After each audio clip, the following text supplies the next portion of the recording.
Alright, it's time to take a trip into the future.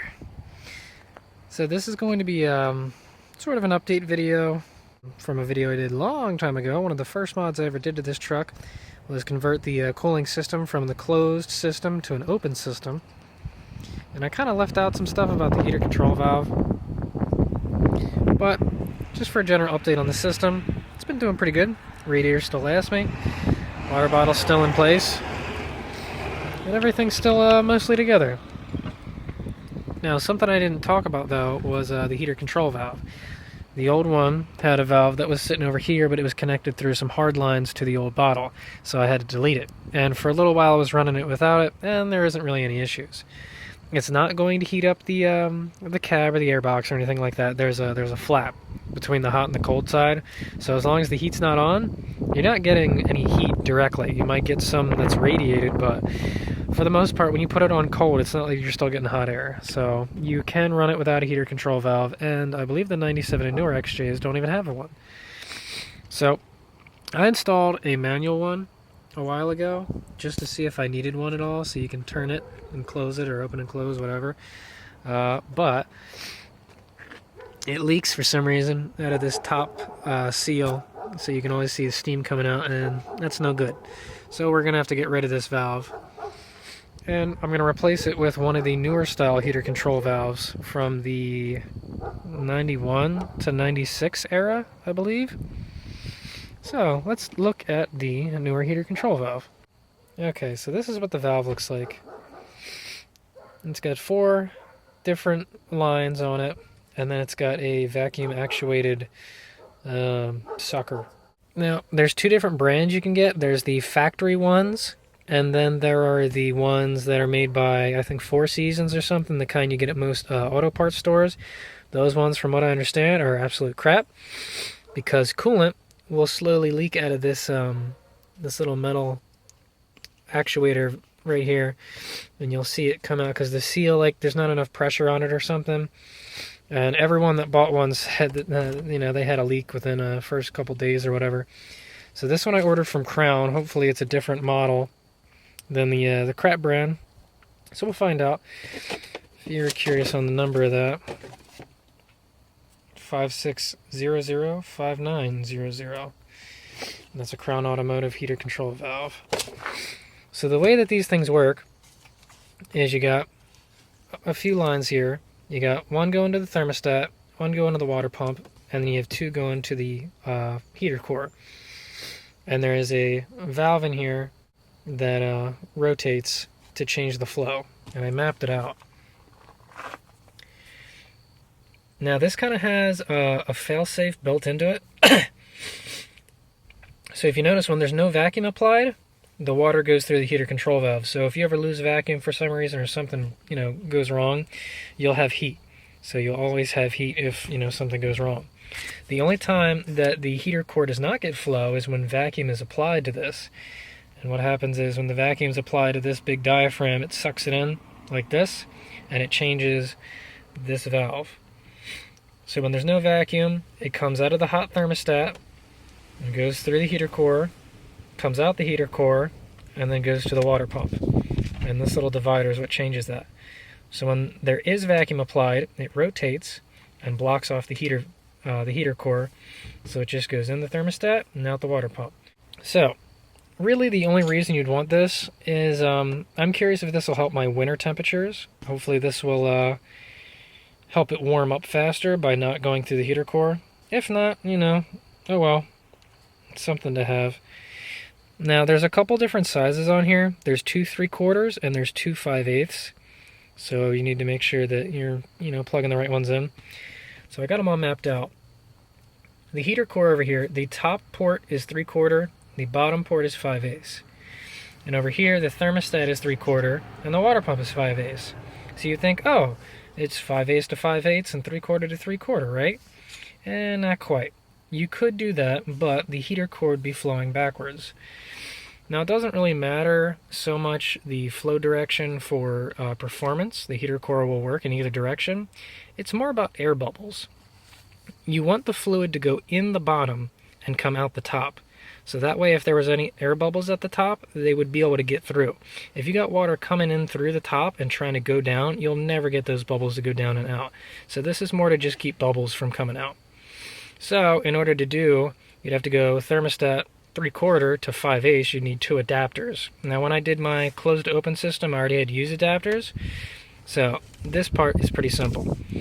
So the way this is going to get hooked up is thermostat to the top, and we'll need an adapter there, and water pump to the 3/4 and another adapter here. Now these ones coming from the heater core to the valve, they're the same size. So 5/8 to 5/8, 3/4 to 3/4. So I'll show you what that looks like in the truck.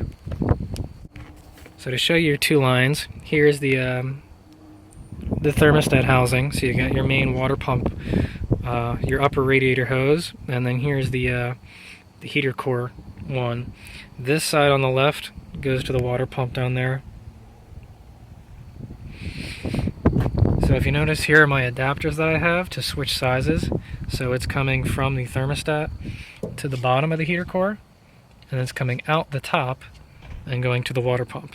So what I'm going to do is I'm going to replace this hose since I cut it, and we'll keep these adapters here, and then we'll just put this guy in here. So we'll have these 2 hoses there, and then on the other side we'll have these 2 hoses there. So nothing really changes. You just need to find a spot where you want this to sit, and you'll go to town. Now the only thing you got to look out for is that it should have an arrow on it. Mine has an arrow here that says that this side should be up. Now some models, the vacuum motor might be reversed, so instead of it facing this way, it might be this way. That doesn't change anything. It should still go like this. So basically, we cut the lines and we slip it on there. All you need is some hose clamps and a little bit of coolant to fill up. Alright, with a flathead, you can undo these little clamps. If your hoses are stuck, get some channel locks and grab them and twist them. This is the best way I've found to break them free. I noticed that there was a lot of pressure on this hose, so I might replace this one too if I have enough, because it's got a cut in it. So I'll be doing, the front lines will be new. Now since we got this where it is, I'm going to flush out the heater core. There's plenty of other videos online to show you how to do this, but I'm just going to take a hose and go out one way, go out the other way, and keep doing that. Usually you'll go one way and you won't find much, and you go the other way and all the crap comes out. So yeah, I'm just going to keep doing that. I got a drain pan in case any antifreeze comes out, not a whole lot. Alright, all the extra hose has been taken off, all the crap. So now you come over here and figure out where you want your thing to be. I figure having it sit about right there should be perfect. In order to cut the hose nicely, get yourself a pair of hose cutters like this. It's got a sharp razor blade on it. And you just put it on there and cut. So you pick your mark and cut.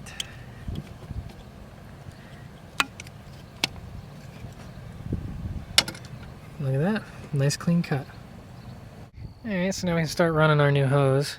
It's always good to get a little extra. It's nice to have, you know, some in case you ever need it. Found out this one's got a crack on the side over here, and there was a few more where it started splitting right next to the connectors. Both sides of them had cracks, and I wasn't too happy about that, so I'm going to replace all of it. So we got these guys running here. Now remember, this is where the splitters, those adapters have to go. So I ran them where I need them. And then we're going to put the right side in the valve over here. So it's going to look like that. And then we got big to small and small to big. And you cut them to length. And we're going to put these little adapters in here. And we should be good. Alright, after a little bit of wrestling and messing around with stuff and trying to find hose clamps that fit, because I don't know how the hell their sizes are marked, but the packaging lies like a motherfucker, you should be done. So, out of the thermostat housing over here, come through to our adapter, and then go into our top port.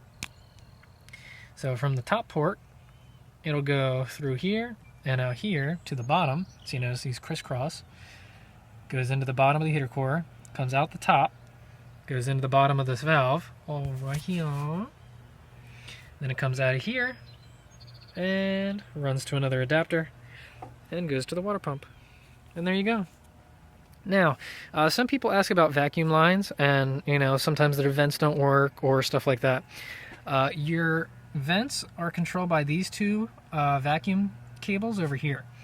So you have a black one, which is your vacuum in, and your pink one, which is your heater control valve.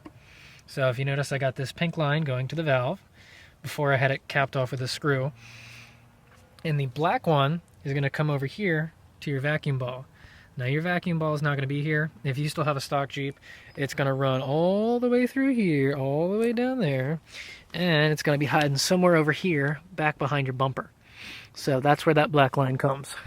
So your thin black line comes out of the ball, and the ball gets a feed from this thicker vacuum hose, and that just runs over here around the back, and it'll go to your intake. It usually sits somewhere right around here, but since I have a different intake, I ran mine over here. So that's how all that actuates. You got vacuum from the intake to the ball, and then the ball has an output that feeds all your that feeds your vents. So if you don't have vacuum, your vents aren't going to move.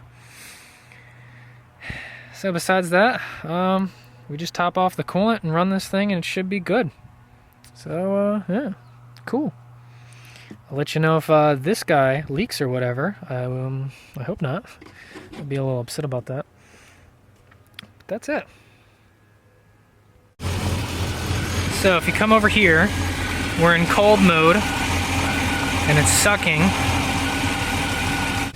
So now we're going to switch this to hot.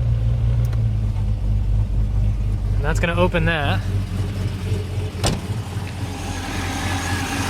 Now if you notice, the valve is open, so now it should be flowing everywhere.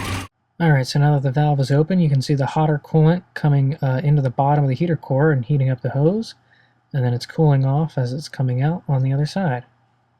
So we know that the heater control valve is working properly. Awesome. So there you have it. That's how you install yourself a heater control valve, or if you already have one, that's how you replace one. I don't know if it's just me, but it actually feels like the vents inside are slightly cooler. So I'm wondering if maybe the having that valve in the off position helps keep the heat from radiating into the box and making it slightly warmer. Because if you turn it to cool, you can actually feel just about what the air temperature outside is. So I guess it is slightly useful. So there you go, heater control valve and stuff.